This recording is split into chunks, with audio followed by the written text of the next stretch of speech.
مراد علی شاہ صاحب سے ان کی اچھی ایکویشن ہے، تو سندھ گورنمنٹ بھی ان کو سپورٹ کرے گی. میرا خیال ہے کہ یہ کامیاب جوڑا ہوگا. اور ڈپٹی اسپیکر قومی اسمبلی تو پیپلز پارٹی کا ہی ہوگا اگر اسپیکر نون لیگ کا ہے یقینی طور پہ. کوئی جی ہاں. نام شام فائنل جی ہوا ہے سر؟ نام دو نہیں، تین اب نام آ رہے فائنل ہیں، کوئی نام؟ نام تو سارے اسپیکولیشن. بھائی یہ تو آپ لوگوں کا کام ہوتا ہے نا، ہم تو نہیں کمنٹ کرتے. ظاہر ہے ہمارے یہاں تو کمنٹ پارٹی کے اندر ہی کرنا ہوگا نا.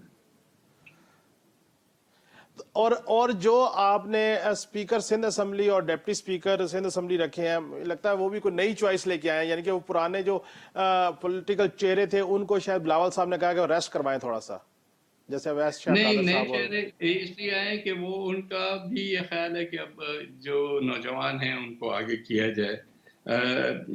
ویس قادر شاہ جو ہیں وہ سن ان لو ہیں ہمارے خورشید شاہ صاحب کے، سکھر سے پہلے وزیر بھی رہے ہیں. میرا خیال ہے کہ یہ ایک اچھی چوائس ہوگی